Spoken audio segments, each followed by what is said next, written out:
Waalaikumsalam warahmatullahi wabarakatuh. Selamat siang, masih bersama kami di Dewan Pimpinan Pusat Dusunan Peternak Kambing Indonesia atau HPKSI Jaman. Dan masih bersama saya Jarwo Handoyo dan teman saya Kian Lim. Kita ngobrol-ngobrol santai bersama Pak Solusi. Tadi sudah kita review kandang atau materi briefing dari Rizky Farm Purbalingga. Oke Pak, selamat siang Pak. Siang Mas. Iya, selamat siang. Terima kasih banyak atas waktunya yang diberikan kepada kami di DPP HPKSI Jaman Pak. Untuk menindaklanjuti tadi dari kita sudah lihat sama-sama dari materi briefing di kandangnya Rizky Farm Purbalingga. Nah, kami sedikit mau tanya Pak, sedangkan saya Pak Suri sendiri basicnya kan jenengan itu sebagai sarjana teknik, masalah kerjaannya juga saya dengar ya menurut dia itu sebagai pemborong di Jakarta. Boleh Mas, boleh. Bangunan. Pemborong, lebih tepatnya itu sebagai pemborong itu menurut. Nah, yang jadi pertanyaan kami gini Pak, jenengan sudah punya pekerjaan yang mungkin secara materi sudah cukupan berkeluarga. Tapi kok kenapa jenengan itu masih tidak tertarik dengan breeding kambing daerah Galji gitu Pak? Jadi gini, sebenarnya saya gini ya, oke lah untuk tadi yang Mas Jarwo sebutkan itu sudah cukup ya, sebenarnya sih enggak juga lah. Di sini kan kata orang kan sawang sinawang. Iya. Jadi kenapa saya tertarik di kambing BE? Ya kalau saya kupas tuntas dari ibarat kata saya senang di ternak, terutama di kambing, ya sebenarnya perjalanan sih sangat panjang. Cuman oke lah, ini saya singkat aja dari perjalanan dengan. Jadi saya itu senang kambing di PE. Oke lah, dulu saya seorang anak petani peternak, meskipun peternak cuman ala kadarnya, bukan peternak besar. Jadi saya suatu ketika, dan alhamdulillah itu juga masih di dunia, pada saat itu saya di dunia kuli lah, di bangunan. Itu saya ketemu sama kontraktor, bukan kontraktor, sama konsultan, dan beliau itu memperkenalkan kambing yang meskipun pada saat itu cuma berupa foto dan video. Saya lihat pada saat itu wah sangat luas sekali. Dengan diperkenalkan, saya diajak ke kandangnya, saya bilang lihat-lihat, dan ya jelas yang dulu saya ibarat kata cuma kenal kambing kacang, bukan jaurandu loh, kambing kacang Biasa ya, itu ya? kambing kacang yang ibarat kupingnya masih naik ke atas itu. kupingnya kayak daun kopi lah, ya? daun kopi lah, kalau orang-orang bilang daun kopi. Nah itu seperti itu. Nah singkat cerita, saya itu beli, meskipun pada saat itu juga saya nggak tahu itu kambing itu maksudnya kriteria kontes atau enggak, saya nggak tahu. Saya sama sekali jelas nggak tahu masalah kontes pun, komunitas pun saya nggak tahu. Itu kira-kira tahun 2012. Nah saya beli waktu itu kalau nggak salah 4 ekor, indukan 2, darah 2. Saya bawa ke kampung halaman saya. Nah, di sana setahun, ya namanya segala sesuatu kan juga harus tahu ilmunya kan. Iya, betul. Nah, harus tahu ilmunya. Jadi karena nggak tahu ilmunya ya setahun itu nggak jadi apa-apa. Ada yang beranak bahkan malah mati, anaknya mati, induknya juga mati. Akhirnya tahun 2014 kayaknya, 2014 saya bawa ke sini ke kampung saya ini ya, peternak saya yang ada sekarang ini. Meskipun dulu kan cuma kandang ala kadarnya. Itu kambing kalau nggak salah induk yang darah juga kan udah lumayan besar-besar ya. Berarti saya induk anggap induk 3, jantan 1. Terus ke jantan meskipun masih jeboko ada 1. Ini saya bikin kandang ala kadarnya. Itu alhamdulillah apa ya, mungkin udah sedikit ketemu, dalam arti ketemu gini, bukan ilmu ternaknya loh ya. Yang tadinya di Banten itu kan saya asli Banten. Ya, Lebak Banten saya. Ada satu kamunya Kecamatan Cileber, Lebak Banten. Nah di sana itu kan juga yang rawat kan saudara. Ini masa birahinya seperti apa? Mungkin di sana mungkin loh ya, nggak ke detek. Nah di sini, alhamdulillah di sini sama saya langsung ke detek. Kok 2 minggu di sini langsung kami pada birahi. Ya karena saya juga punya pejantan, ya saya kawinkan. Ya selang 5 bulan ya alhamdulillah mungkin rezekinya saya waktu itu jadi beranak kan 5 bulan kan, kehamilan kami kan 5 bulan itu beranak. Cuman pada saat itu juga kan karena itu tadi maksudnya ketidaktahuan saya kan, saya nggak tahu komunikasi, nggak tahu itu kambing maksudnya daging atau kontes, juga kan nggak paham. Cuman ya alhamdulillah meskipun kambing ya laku ala kadarnya lah, meskipun nggak seharga kayak sekarang ini. Fenomenal. Meskipun kan itu juga kan kambing apa kan gitu kan. Nah, saya waktu itu ya saya posting kalau nggak salah tahun 2015 akhir itu kalau nggak salah kalau medsos untuk jual beli kalau sekarang kan kayak Lazada gitu kan, kayak misalkan apalah yang intinya market penjualan untuk di medsos. Ya. Itu kalau nggak salah waktu itu saya OLX. Saya posting, saya video posting, dan di situ ada yang komentar, Mas itu masuknya kelas daging. Nah baru di situ saya berpikir, loh, ini kambing segede gini kok kelas daging, kelas kontes itu seperti apa kan gitu. Nah setelah itu saya ya kita namanya yang nggak awam-awam banget lah dunia medsos lah ya. Ibarat kata pola pikir untuk kemajuan seperti apa juga kita juga sebenarnya sedikit bisa berpikir. Nah saya waktu itu langsung kepikiran, saya kan biasa di Facebook ya, medsosnya kan Facebook. Langsung saya ketik Etawa, kan itu langsung press yang punya Etawa. Dari situ saya perbandingan, oh iya telinganya punya saya itu kurang panjang, posturnya kurang besar dan lain-lain lah. Ya kurang diwul, kurang kalau zaman sekarang itu kurang diwul, kurang nyatem, kurang lewer kan gitu kan. Seperti Jadi itu. intinya perbandingan ya. Ya, nah habis itu saya meskipun ya belum ibarat kata kan namanya belajar kan nggak langsung Ya. sekali lihat langsung ibarat kata memahami kan, saya juga bukan orang ibarat kata apa ya orang canggih gitu kan. Ya. Nah pada saat itu setelah saya berteman dengan teman waktu itu saya add dan dikonfirmasi itu Mas Ali Khalidi orang Kudus. Dia kerjanya kalau nggak salah di BNN kalau nggak salah.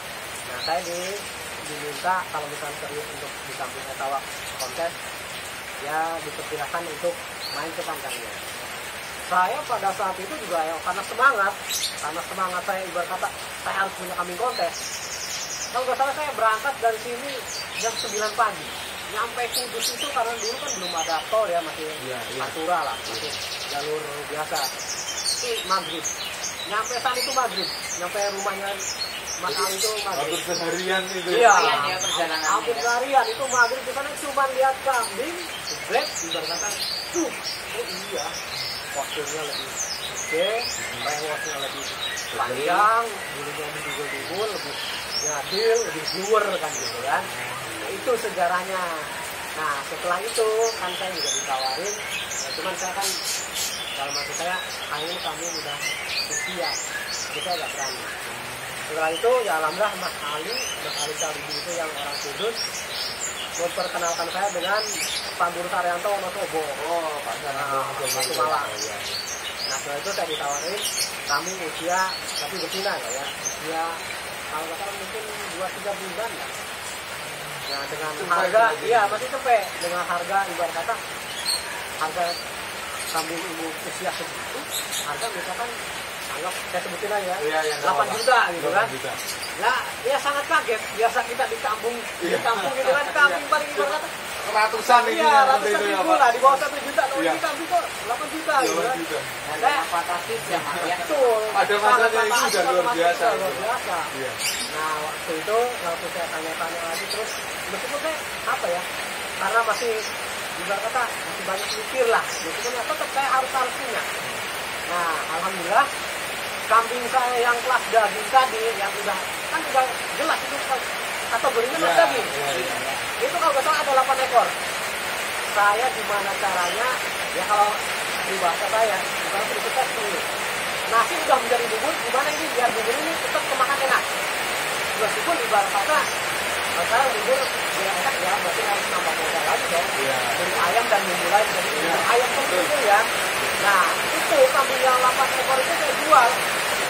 Yang penting, mohon maaf, bukan kayak ibarat kata ada uang jual murah enggak, itu standar lah dengan harga daging. Karena dengan kriteria itu, karena 8 juga itu kan bukan kambing besar semua, ada seperti ada di toko ada darah. Kayak jual ya Mas. Iya, cuman kan harga borong Pak.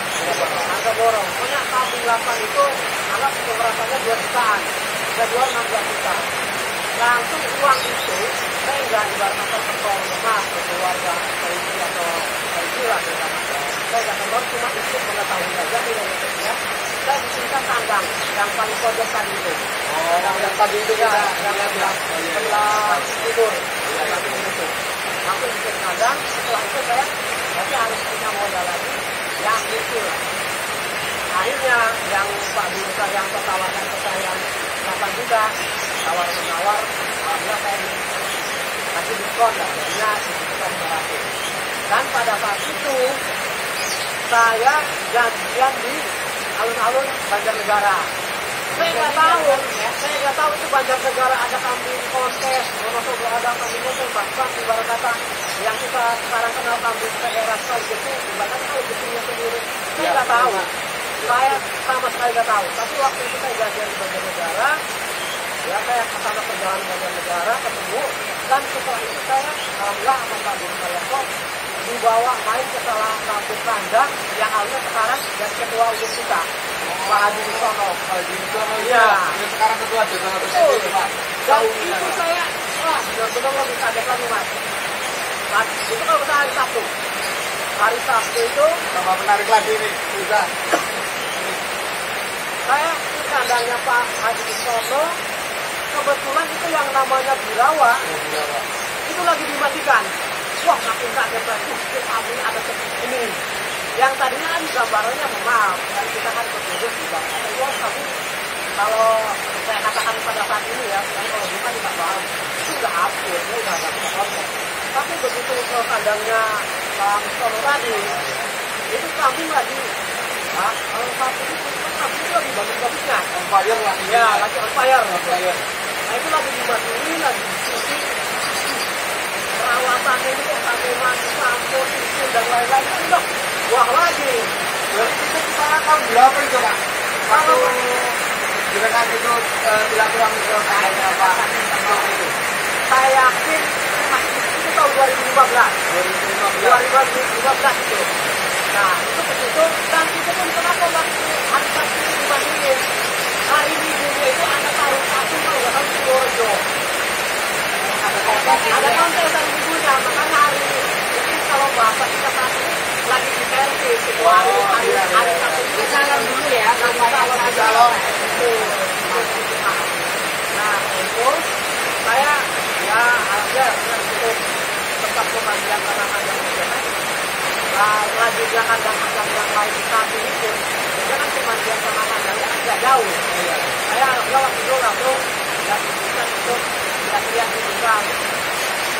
Saya begitu lihat itu pun saya kira jantan. Kenapa saya kira jantan? Karena saya baru lihat pertama kali hubungan kambing konsep yang gede-gede. Jantan itu kan kita juga ada begitu. Kan tinggal bilang aja ini tesis kata susu kan tinggal gitu. Begitu bilang ya, begitu ya kok ini begini oh berarti kami kok gede banget kan gitu. Itu karena saya dan saya sampai sekarang maaf saya bukan ibarat kata apa ya kata itu egois atau apa ya. Saya itu kalau saya pribadi lihat kami kalau enggak ibarat kata ngalu, enggak blower, enggak ler, enggak diwur-diwur, ya enggak puas. Saya enggak puas. Dan saya bisa dikatakan ya karena pertama kali lihat kami kontes itu. Kalau nggak salah itu Birawa hari ini itu juara 1 loh. Taruh 1 itu juara 1. Makanya saya nggak salah dong. Saya ibarat kata nggak berkisah pada pandangan pertama. Nggak salah saya. Berarti jangan namanya jatuh cinta pada pandangan pertama bukan sama saya aja. Iya. Sama kambing pun nggak begitu. Memang pertama kali pertama kali lihat kambing yang seistimewa itu ya. Betul. Dan saya nggak salah. Saya yakin nggak salah. Saya lihat kambing itu istimewa dan memang terbukti juara. Saya nggak salah sampai saat ini. Saya punya ibarat kata apa ya, barometer lah. Parameter di mata itu yang Birawa dan salah. Jadi harus Ler ya. Harus ngaji. Iya. Dua dan nyatanya jiwul ya. Iya, begitu. Nah, setelah itu pun saya nggak langsung pulang Pak. Saya masih dibawa ke Guatemala, ke Kambing, ke Pangandaran, ke Sampuri, ke Sanoso, dan diperkenalkan Indonesia di Kambing Sawah. Nah, setelah itu baru saya mikir bahkan karena saya udah kandung jatuh cinta sama Birawa, saya cari anak-anak Birawa. Itu Mas, pertama kali saya ibarat kata ngambil kambing breeding kontes. Dan untuk indukan kita nggak langsung paling juga, ada paling ambil 2, ambil lagi 1 seperti itu. Jadi awal mulanya sejarah saya senang di kambing kontes, ya itu awal mulanya. Itu dalam perjalanan nanti ke sini ya sampai saat ini kita ya alhamdulillah bisa berpiala dan lain-lain. Itu ya sangat panjang dan itu perjuangan juga. Itu awalnya itu.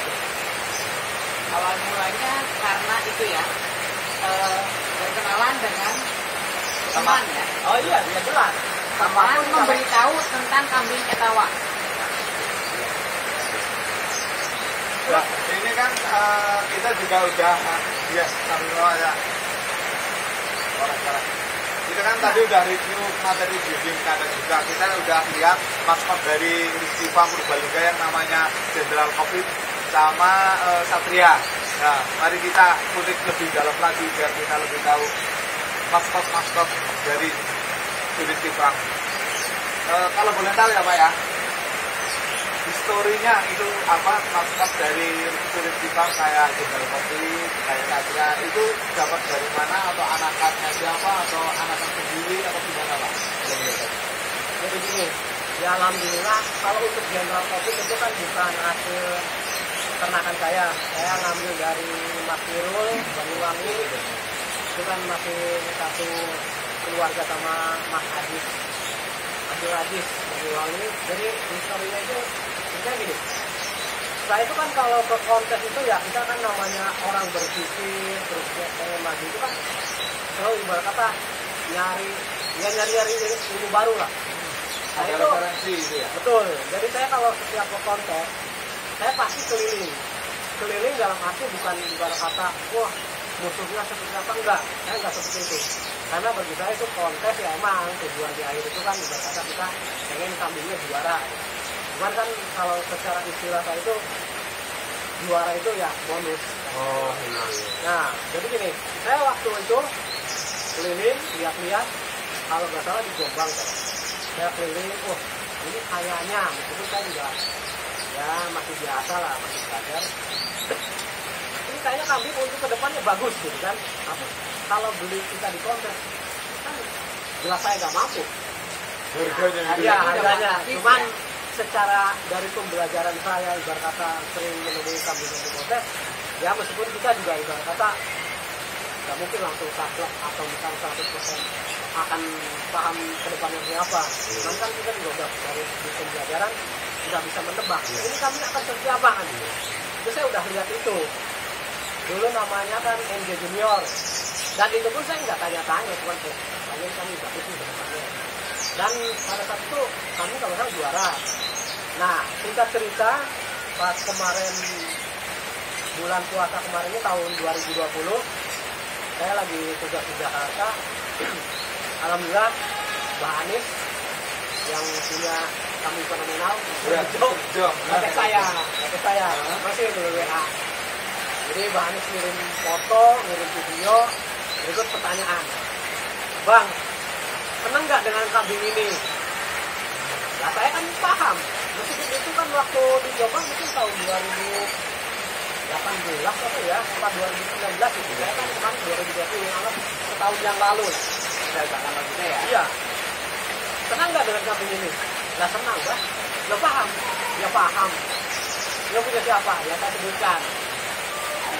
Habis itu ya Bang, ini kambing mau dijual. Kalau Bang Edi senang, ya kita rebut. Siapa tahu rezeki kita. Nah, alhamdulillah pada saat itu, Pak, Bang, tapi kan ini harganya dengan kambing sapi ini kan udah ratusan juta, Bang. Tahu sendiri yang lari ke kandang ini 150, lari kandang ini besar di atas 100. Iya. Enggak Bang, insya Allah kita berjuang, mudah-mudahan ini rezeki. Ya alhamdulillah, nego akhirnya itu kambing di bawah ya mendekati 100 juta lah, kurang dikit gitu kan, kurang dikit gitu. Itu terboyong ke kandang saya. Tetap masih harga fantastis tapi Masih ya. fantastis karena Cuma nggak karena melebihi ini 100 juta ya. karena kenapa dibilang fantastis? Masa pandemi loh. Masa pandemi itu kalau masa jaya-jaya kontes gak bakalan harga segitu, minimal 150. Saya yakin minimal 150. Dengar pemirsa, Etawa emang luar Itu biasa. luar biasa. Monggo Mas Dian, kalau ada Intinya pertanyaan. Etawa itu penuh dengan misteri ya. Itu Iya, kan bener, Pak. itu kan general Tambah COVID menarik ya. lagi nih. Nah, itu kan general COVID ya. Kalau untuk yang Jemoko tadi yang masih muda, Satria itu, ya, Pak. Satria itu yang usia 9 bulan itu. Kalau itu sih ya saya sih alhamdulillah sama bahagia ini kan juga ada kayak saudara, Iya. sudah kayak kita aja bahagia ini. Jadi saya itu apa ya ikut ngawinkan induk ke sana. Jadi saya ngawinkan induk ke sana, alhamdulillah dipercayakan Bapak Anies. Saya itu lahir di kandang saya sendiri, bukan beli kali itu. Jadi saya hanya bawa induk ke Mojokerto, ngawinkan sama Mr. Bejo. Jadi itu pun anak Mr. Bejo, termasuk General Kopi pun, itu kalau kita telusuri, itu anaknya Mr. Bejo. Cuman, itu anaknya Mr. Bejo pada saat masih di Busulung. Oh, sebelum ke Hajar. Iya, Yang di situ Pak. Anies. Apa nih? Oh, iya, iya. Seperti itu. Jadi, ya sejarahnya atau misalkan silap baliknya General Kopi sama Satria, Satria. ya seperti itu. Oh, iya, iya. Nah, tadi kan kita udah mendengar dari Mas Rizky langsung kalau di saat ini itu maskotnya adalah Mr. Jenderal Covid dan Satria ya. Iya. Sebelum Jenderal Covid dan Satria, kira-kira maskotnya siapa sih? Iya, biar pemirsa lebih tahu lebih dalam kita. Biar kita tahu lebih dalam perjalanan dari Mas Masih Rizky. Rizky. Jadi gini, kita ulas balik tadi kan saya kan udah berbicara lihat dirawat dan saya harus punya anaknya. Alhamdulillah pada saat itu begitu saya tanya itu kalau nggak salah itu usia 2 bulan kurang lah. Itu ada anaknya dirawat. Saya ambil meskipun negonya agak alot karena apa? Karena dibilang alotnya harga itu sebenarnya udah wajar dengan anak-anak dirawat dan bentuk fisiknya seperti itu. Cuman karena saya masih pemula mas, saya dengan harga segitu, aduh apa ini ambil 2 bulan harga 20 juta. Jadi Kita untuk saya masih ini. merasa fantastis ya dengan harga Ya itu ya. udah kemana-mana itu, udah aneh-aneh sekali. Akhirnya itu tergoyong 20 juta. Saya pada saat itu saya rawat mungkin sekitar 2 bulan lah di kandang saya dengan ala kadarnya ilmu yang belum ada apa-apanya. Kontes di Kalianget pada tahun itu juga karena 2015 itu Agustus apa Juli gitu. Kalau kata yang bapak kalau misalnya salah, itu kambing saya beli harga 20, 10 besar aja kan masuk. Itu bukan karena kambing ibarat kata apa ya materi atau apa aja, karena saya sendiri nggak bisa ngerawatnya. Jadi kambing bagus kalau misalnya kurang gebuk, kurang bersih, ya dulu juga kan Iya, ibaratnya betul. ya itu karena kan kambing dinilai bukan silsilahnya, kambing yang dinilai itu bentuk fisik pada saat kontes. Iya, betul. Jadi intinya pada saat itu masih pemula ya, belum terlalu mendalami bagaimana cara merawat yang baik ya. Brodol saya. Tapi Tapi gini mas, meskipun itu bukan kambing mahal nggak masuk ke itu kan, karena bagi saya ya itu kan kebanyakan ilmu yang nyampe pada saya itu. Saya sih sangat menerima, nggak ibarat wah ini kambing mahal, wah ini kambing mahal juga ngegerutuk, saya enggak, sama sekali kalau saya enggak. Justru kita harus memahami diri kesalahan kita itu apa, kekurangan kita itu apa, ya disitulah kalau manusia mohon maaf orang berpikir itu pengen pasti ya harus seperti itu. Jangan ibarat kata mohon maaf beli kambing mahal-mahal dibawa ke kandangnya dari sana dia jual, di sana kita juara, dia ibarat kata wah tahunya kambing apa dulu, ibarat kata Ya. jelek atau apa, jangan seperti itu. Introspeksi diri, tahunya apa kesalahan kita atau seperti apa kan. Betul. jadi gini ya intinya, kambing mahal belum tentu kambing itu bisa juara, tapi kembali lagi pada kita sendiri, gimana kita ngerawatnya, bagus apa enggak, betul ya mas ya? Betul. Tapi aku juga mengutip satu kata-kata dari Pak Sudiki tadi bahwa benar ya Pak. Intinya beternak tanpa ilmu itu akan menyengsarakan, tapi beternak dengan ilmu itu akan menyenangkan. Betul nggak Mas? Betul. Ya. Iya. Mungkin terima kasih banyak juga kepada Pak Sudiki atas keterangannya tadi. Kita sudah membuka semuanya dari Rizky Farm, juga waktunya yang berjalan. Sudah menyempatkan waktunya, sudah memberikan tempatnya ya untuk kita. Tapi satu lagi buat pemirsa dan para pemula ternak kambing daerah televisi, saya juga menggarisbawahi sedikit dari kata-kata beliau tadi bahwa kita lihat beliau adalah orang yang satu sudah menjadi pemborong, tapi beliau mau masih beternak kambing pelihara selanjutnya. Kenapa seperti kita ini tidak? Kita sebagai orang muda harus semangat, terus bergerak atau mati dalam diam. Betul nggak? Betul. Betul. Mungkin cukup sekian dari kami. Jangan lupa like, share, dan subscribe biar tidak ketinggalan video dari BPP HPKC Channel. HPKC lagi, jangan lupa like, subscribe, dan share videonya supaya tambah mantap. Betul. HPKC setia, sedia. Assalamualaikum warahmatullahi wabarakatuh.